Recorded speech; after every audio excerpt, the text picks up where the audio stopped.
Mitra Setia Edukasi PP PAUD dan Dikmas Provinsi Jawa Tengah, selamat datang di acara Educast, Edukasi dan Podcast.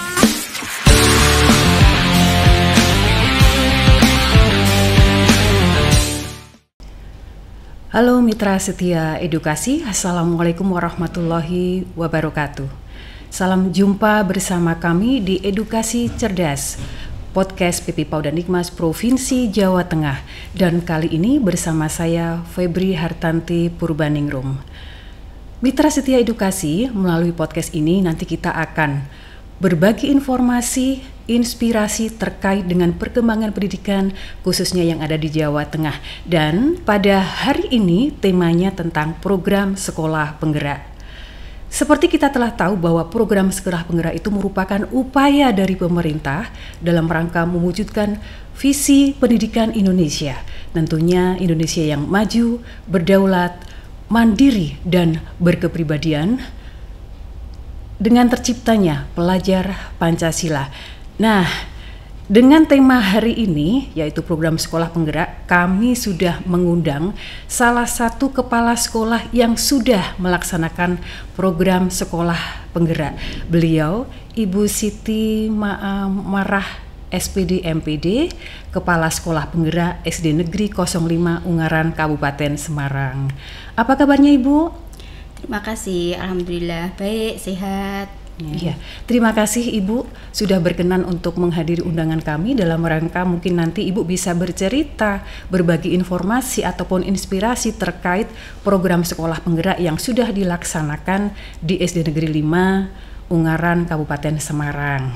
Mohon maaf Ibu, sepertinya Ibu itu punya nama beken ya? Iya, itu dari teman-teman. Iya, Ibu Sima, sepertinya lebih terkenal, lebih enak saya itu memanggilnya Ibu Sima. Dan ya. Ibu Sima itu wah cantik sekali hari ini dengan pakaian yang sangat bagus ini ya. Hari cerah. Selasa, lurik untuk Kabupaten Semarang. Oh, Kabupaten Semarang pakai lurik. Iya. Tetap budaya Indonesia ya Bu ya. Kearifan lokal. Iya. Maaf Ibu, kembali Bu Sima kembali ke tema kita hari ini tentang program sekolah penggerak. Setahu saya program sekolah penggerak ini sudah dimulai dari bulan Agustus untuk SD. SD, ya. Bukan bulan April tahun 2001 ya, bukannya? Itu mulai dari awal kita seleksi. Oh gitu, ya. Seleksi bulan April 2001, kemudian di bulan Agustus sudah mulai menerapkan kurikulum operasional sekolah. Oh iya. Di sekolah penggerak. Berarti sudah beberapa bulan sampai dengan hari ini.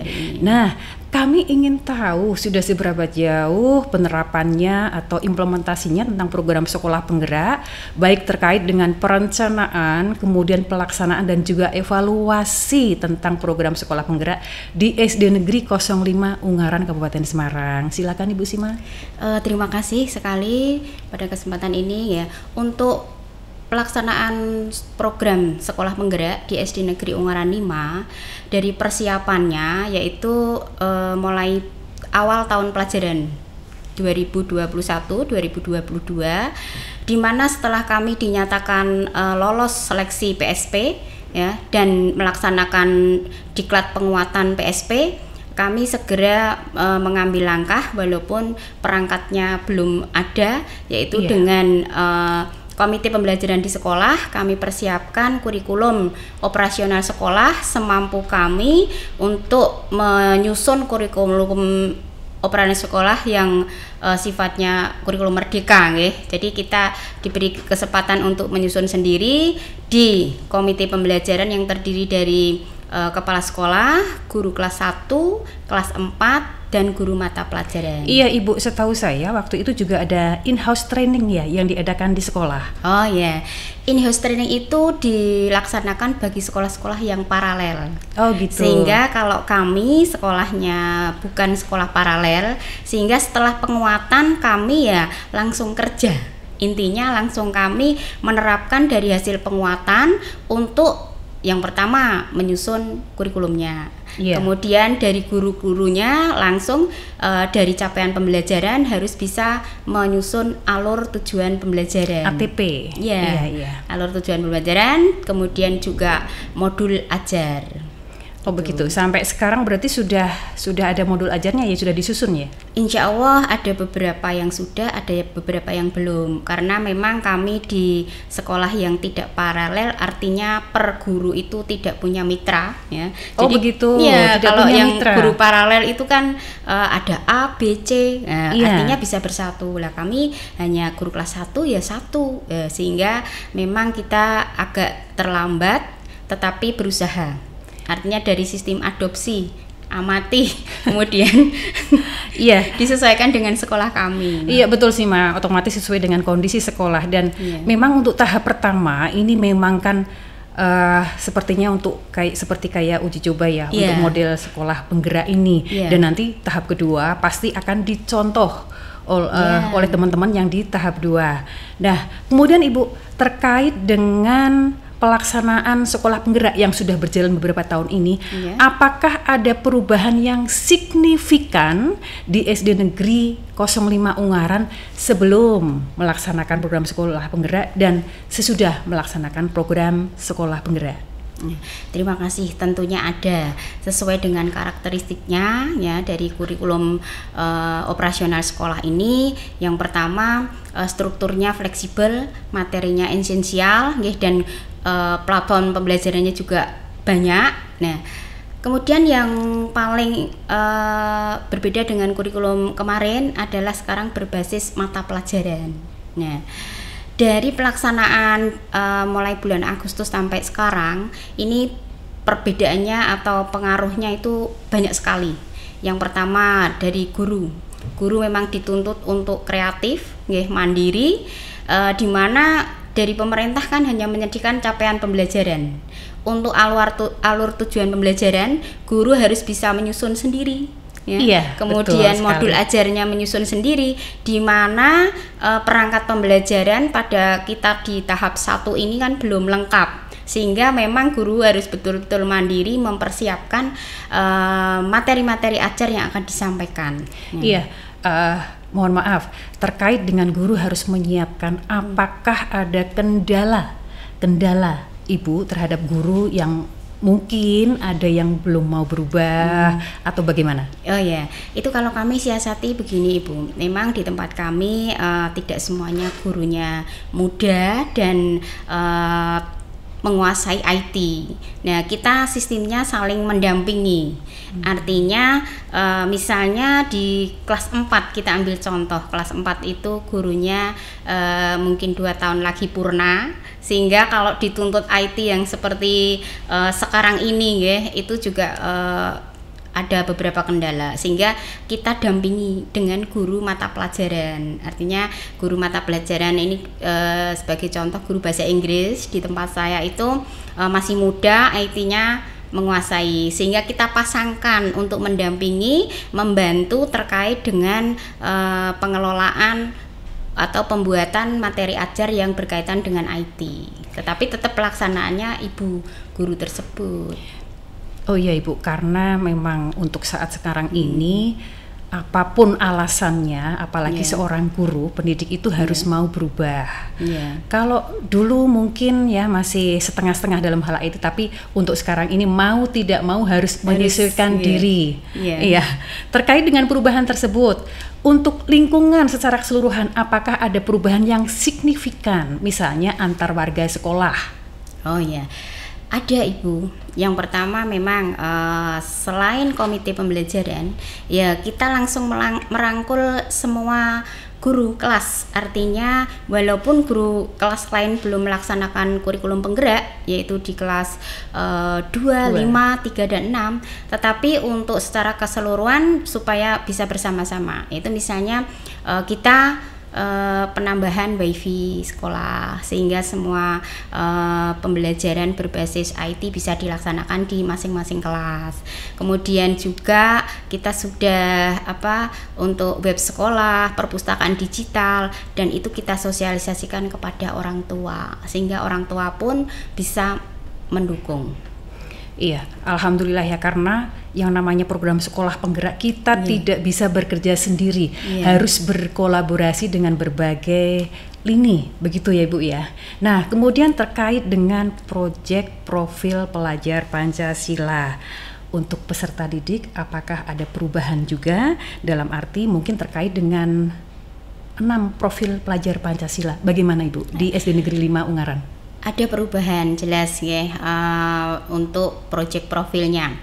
Kalau untuk penanamkan karakternya jelas itu sudah tidak hanya sekarang, dulu pun kita menerapkan karakter ya. Kemudian untuk proyek profilnya itu sangat-sangat terasa sekali ya.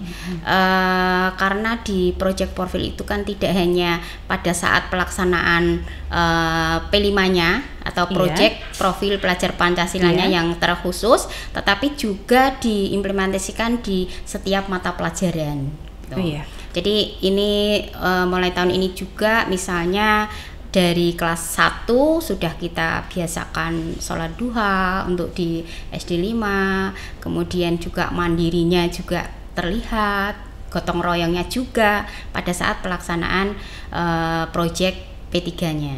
Iya Ibu. Untuk kehidupan sehari-hari untuk peserta didik sebagai contoh, mungkin ada anak kita, peserta didik kita yang kurang disiplin. Nah, setelah menerapkan program sekolah penggerak pasti ada perubahan dong yang signifikan. Bagaimana Ibu? Alhamdulillah juga ada, ya. Apalagi contoh misalnya kemarin yang kurang disiplin di membuang sampah, ya. Iya. Sekarang sudah. Apalagi di sekolah kita itu ada kantin sehat dan lain sebagainya, sehingga anak-anak sudah terbiasa membuang sampah di tempatnya. Juga kemarin ada guru yang mencanangkan program pungut sampah. Nah, itu artinya juga termasuk kedisiplinan.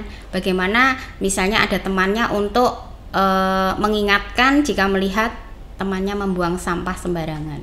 Iya, karena itu perlu pembiasaan ya Ibu ya. Pembiasaan nanti akan jadi budaya yang positif untuk anak-anak kita.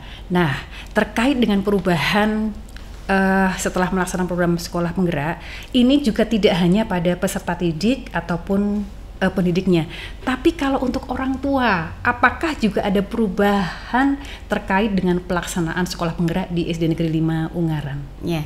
Ada ini terkait khususnya kelas 1 dan kelas 4 yang memang di kurikulum penggerak kan ada namanya proyek profil pelajar Pancasila.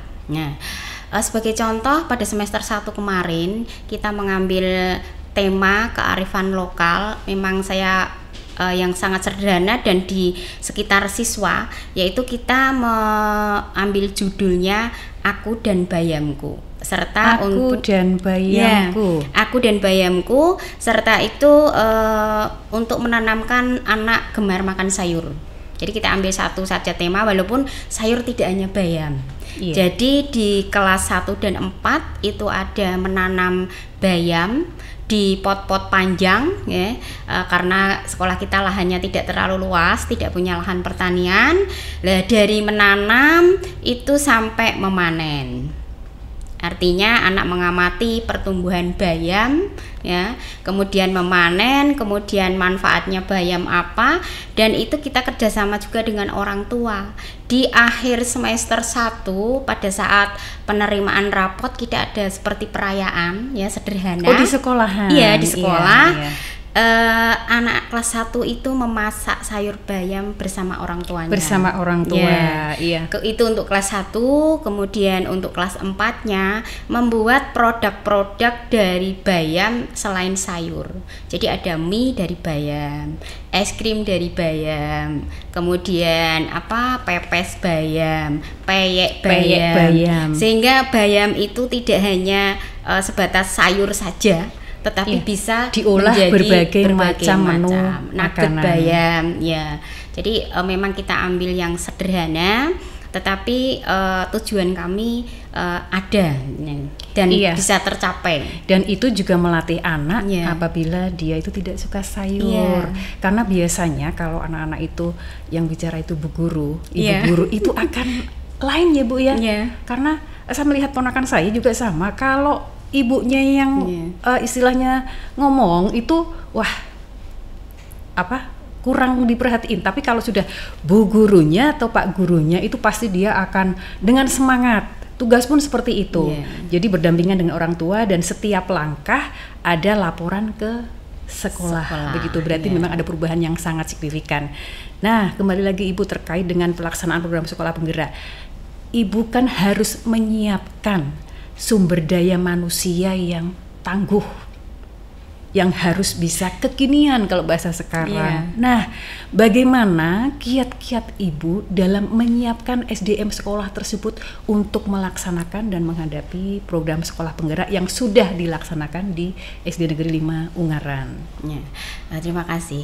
Untuk mempersiapkan atau paling tidak menguatkan Bapak Ibu guru untuk melaksanakan PSP ini, yang pertama selain dari penguatan dari memang khusus untuk program PSP, ya, itu ada PMO dengan pelatih ahli, ya. Kita dorong Bapak Ibu guru untuk melaksanakan diklat atau penguatan secara mandiri, yaitu yang pertama melalui SIM PKB. Di SIM PKB itu kan ada guru belajar. Di situ banyak sekali pelatihan-pelatihan yang bisa diikuti oleh Bapak Ibu guru tanpa menyita waktu Bapak Ibu guru memberikan pembelajaran, karena bisa sore hari, bisa di rumah. Nah, tapi ada teknik yang artinya mau tidak mau berarti mereka harus meningkatkan. Itu kita biasanya bersama-sama, Bu. Di SIM PKB itu ada diklat atau penguatan apa, oh itu bermanfaat bagi kita, ayo semua daftar. Nanti sepulang sekolah kita luangkan waktu 1 atau 2 jam, ya, untuk mengerjakan. Soalnya di diklat itu kan tidak harus sehari selesai, bisa berhari-hari. Bisa berhari-hari, dan itu kadang-kadang bosan juga ya. Tapi kalau kita tetap semangat dan nggak hanya sendiri ikut, itu pasti kita akan bersama-sama tetap semangat dan terus bergerak untuk mendukung program sekolah penggerak ini. Nah, selain diklat, apakah ada penguatan lain atau kiat lain agar ada peningkatan SDM di sekolah Ibu? Kita mengundang pengawas sekolah untuk memberikan penyegaran, ya. Intinya kan walaupun kita sering diklat daring, tetapi kalau belum tatap muka itu biasanya belum marem. Secara mungkin secara emosi beda ya, kalau ketemu dan hanya dengan mengundang pelatih ahli juga, ya, untuk memberikan penguatan dan juga mungkin meluruskan. Jika pada saat kemarin kita penguatan di PSP itu, oh pemahamannya seperti ini, ternyata setelah ada penguatan secara luring tatap muka, oh ternyata seperti ini. Walaupun yang sudah kita kerjakan tidak salah. Iya, kadang-kadang beda persepsi juga, kadang setiap kepala antara 1 dengan 2 kadang-kadang berbeda. Nah, memang lebih enak kalau kita bertemu secara luring. Itu kita tidak bisa memungkiri ya. Apalagi setahu saya untuk Kabupaten Semarang kan PA-nya dekat rumahnya.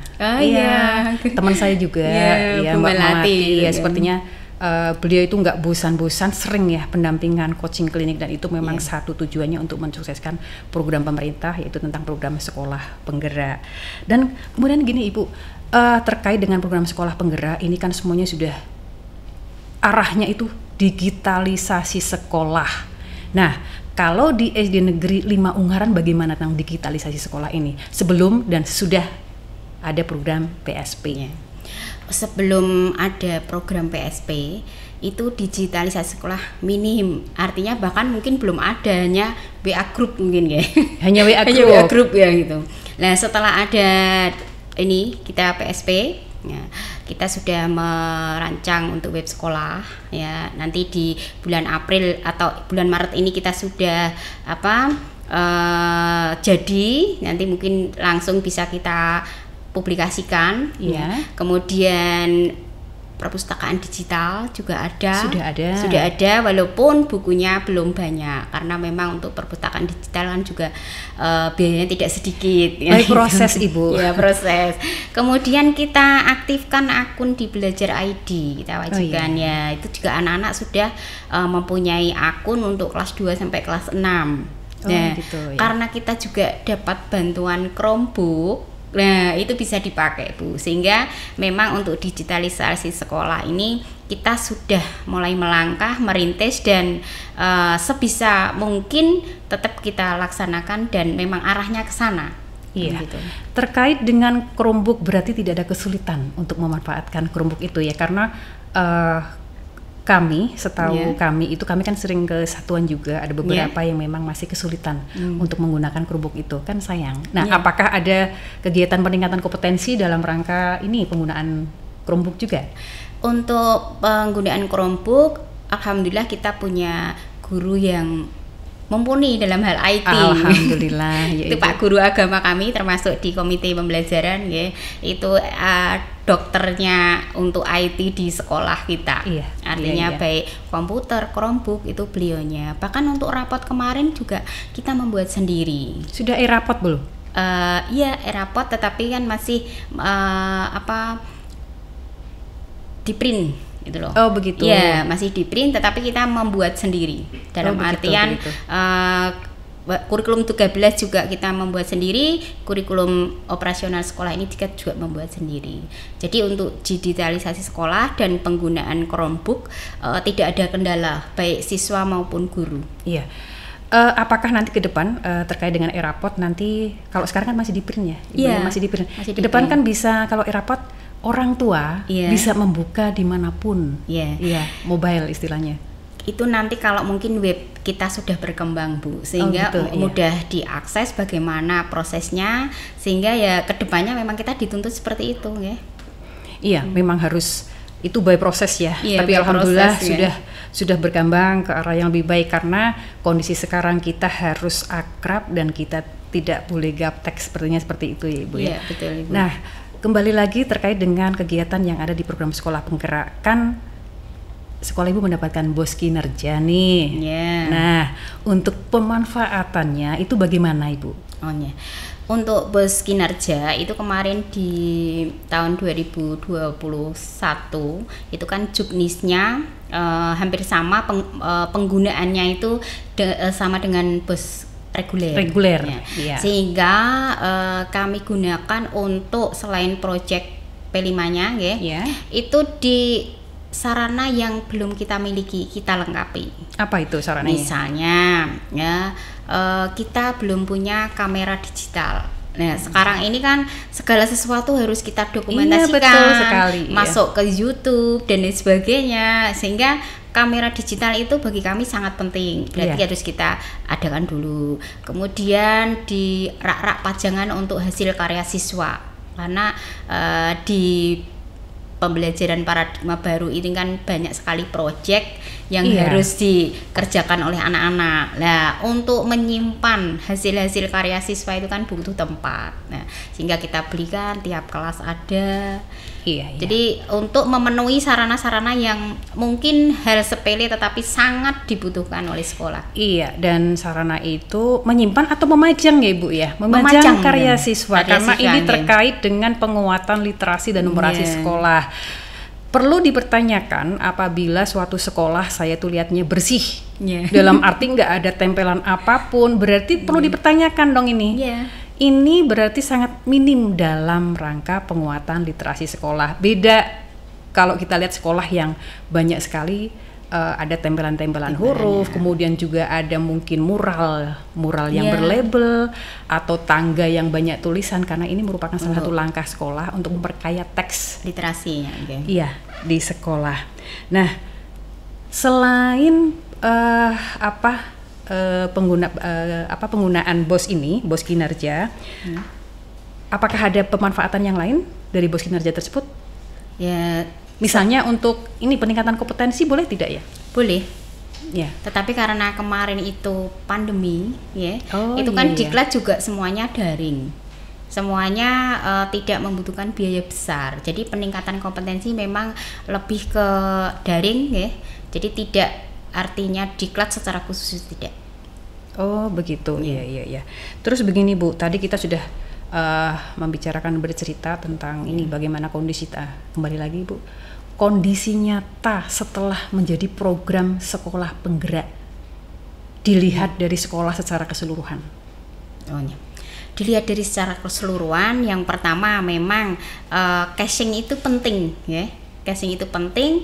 Alhamdulillah secara keseluruhan itu secara fisik juga terlihat Kemudian suasana kelas juga terlihat Artinya terlihat bahwa ini adalah kelas-kelas yang sudah melaksanakan pembelajaran berbasis proyek, kemudian juga halaman lingkungan sekolah semuanya berubah, termasuk gurunya juga ada perubahan. Termasuk dalam hal kinerja gurunya juga berubah. Kemudian termasuk anak didik juga berubah dalam hal cara mungkin di proses pembelajarannya. Nah, ini Ibu terkait dengan program sekolah penggerak ke depan. Apa saja harapan Ibu, karena Ibu ini merupakan salah satu yang lolos menjadi kepala sekolah penggerak. Harapannya ke depan bagaimana? PSP ini bagaimana ke depannya? Harapannya ya semakin ditingkatkan ya. Kemudian untuk penguatan yang selama ini itu yang rutin setiap bulan adalah kepala sekolah, harapannya guru-gurunya. Iya, karena guru itu kan sebagai pionir yang langsung terjun menghadapi dengan siswa. Peserta didik ya. Mungkin juga kalau dengan pengawas bagaimana ini Bu? Kemarin sudah dengan pengawas, kepala dan pengawas itu yang rutin setiap bulan ya. Lah gurunya ini yang harus lebih sering penguatan dengan guru. Selain itu harapan apa lagi? Harapannya ke pemerintah, ke pemerintah ya mendukung kami dalam hal sarprasnya. Intinya seperti itu, karena tanpa sarpras yang memadai minimal ya otomatis hasilnya walaupun bisa harapannya maksimal tetap mesti ada kendala-kendalanya. Iya, tetap beda ya dengan sarana yang misalnya minimalis atau dengan sarana yang lebih baik, itu pasti hasilnya akan berbeda. Nah, ini terkait dengan ini Ibu kan sudah lolos ya. Jadi kepala sekolah penggerak di tahap pertama yang waktu itu masih ada skolastik juga. Nah, untuk tahap sekarang itu sudah tahap 3. Tapi kalau saya lihat itu masih banyak terkendala para kepala sekolah itu kesulitan di IC-nya.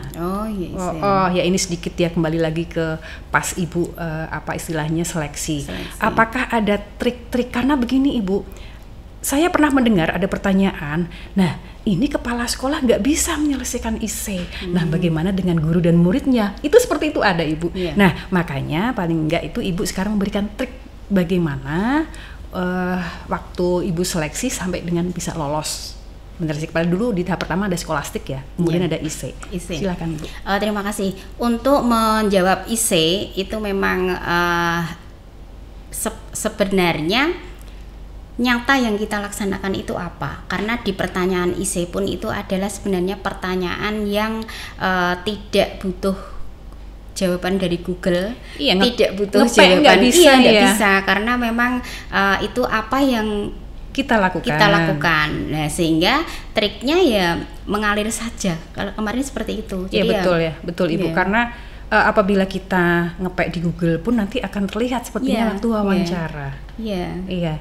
Jadi ini termasuk apa teman-teman ya, trik untuk teman-teman. Ayo, ini Ibu tidak lupa saya ingin apa pesan-pesan Ibu untuk memotivasi para kepala sekolah yang belum menjadi sekolah penggerak agar teman-teman yang belum menjadi kepala sekolah penggerak itu mau dan ayo kita mengikuti ini program sekolah penggerak. Pesan saya untuk teman-teman yang belum mengikuti sekolah penggerak ya segera daftarkan, karena manfaatnya banyak sekali ya, baik bagi pribadi kepala sekolah itu sendiri, bagi teman-teman, bagi sekolah, yang terkhusus adalah bagi anak-anak kita, sehingga sekolah yang belum melaksanakan penggerak otomatis akan asing dengan pembelajaran paradigma baru. Nah itu kan yang terpenting buat anak-anak kita. Iya, karena nanti ke depan itu tahun 2024 kalau tidak salah itu nanti semuanya akan wajib menggunakan kurikulum Merdeka. Iya, kalau SD Negeri 5 Ungaran itu sudah tidak kaget lagi ya. Dan mungkin nanti ke depan dari yang tahap 2 akan belajar dengan Ibu. Insya Allah. Mungkin banyak teman-teman ya yang mungkin belajar pada Ibu bagaimana bisa menjadi sekolah penggerak agar kita bisa mendampingi anak-anak sesuai dengan kondisi sekarang. Nah, mungkin ini yang terakhir Ibu. Saya juga sering mendengar ada beberapa kepala sekolah, walah ribet, banyak sekali pekerjaan, padahal pekerjaan lain ini juga banyak. Nah, ini PSP banyak sekali step-stepnya. Nah, ada juga gini, saya repot di rumah. Nah, terkait dengan pertanyaan saya ini, bagaimana dukungan non sewu orang-orang rumah, suami mungkin, anak-anak mungkin, dengan mungkin bertambahnya ibu aktif dan terpilih menjadi kepala sekolah penggerak? Ya, terima kasih. Kalau dukungan keluarga itu sangat mendukung. Kebetulan yang di rumah hanya suami, anak di Bogor. Oh ya, sudah besar ibu ya? Sudah besar, yang satu sudah berkeluarga. Jadi apalagi suami saya itu purnawirawan TNI, sehingga beliau itu kan kerja itu 24 jam, istilahnya seperti itu. Jadi kalau kita membawa pekerjaan di rumah atau kita di rumah mengerjakan, ya sangat mendukung. Iya, kalau TNI kan itu memang disiplin ya, makanya saya tidak heran ibu itu satu disiplin karena background keluarga juga suami TNI dan anak juga sudah.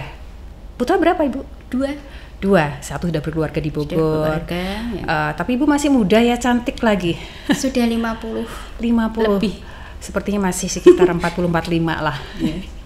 Iya, berarti keluarga sangat mendukung dengan kegiatan ibu, apalagi dengan program sekolah penggerak yang arahnya itu nanti biar anak-anak itu bisa menyesuaikan dengan kondisi sekarang. Yeah. Nah, ini mungkin terakhir juga ibu, terkait dengan program sekolah penggerak juga untuk teman-teman yang memang tadi sudah ya untuk apa istilahnya supaya mereka yang belum mendaftar. Nah, mungkin ibu punya trik lain agar para teman-teman kepala sekolah itu bisa lolos untuk menjadi kepala sekolah penggerak. Mungkin pada saat menjawab IC ini terutama ibu. Kalau menjawab IC, triknya hanya satu. Setiap IC itu sampaikan visi misi ke depan kita itu apa. Jadi setiap jawaban pasti kan ada visi misinya. Kita mau apa? Lah itu sampaikan saja. Dan konsisten. Itu kuncinya. Ya, konsisten ya. Nah, karena begini, ada trik juga saya mendengar apabila itu nanti dijawab dulu di Word, karena kan kalau langsung ke link itu ada time out-nya juga. Nah, ibu pakai trik itu enggak? Itu hanya tekniknya. Pokoknya teknik dengan jawaban itu kan beda. Kalau teknik itu jelas cara-caranya mengerjakan. Kalau jawaban kita ya berarti kan isi dari jawaban kita. Kalau tekniknya seperti itu memang bisa juga. Intinya kalau bagi kita yang kurang lancar dalam hal kurang mengalir, intinya jawaban kita kurang mengalir bisa disimpan dulu di Word, baru dimasukkan di link gitu ya, karena memang kalau langsung di link biasanya ada time out juga. Intinya kalau menjawab IC itu ya mengalir saja, sesuai dengan apa yang kita lakukan selama ini di sekolah. Visi misinya ada, visi misi, kemudian inovasi apa yang kita lakukan. Karena kami lihat datanya itu kemarin itu banyak yang bermasalah di situ. Baiklah, Ibu Sima ya, kami sangat mengucapkan terima kasih. Tidak terasa bincang-bincang seru kita itu sudah memakan waktu kurang lebih 30 menit. Dan semoga apa yang Ibu sampaikan itu bisa memberikan mungkin informasi satu, yang kedua kemudian menginspirasi teman-teman yang belum mau atau belum tergugah untuk mengikuti seleksi kepala sekolah penggerak nantinya ke depan.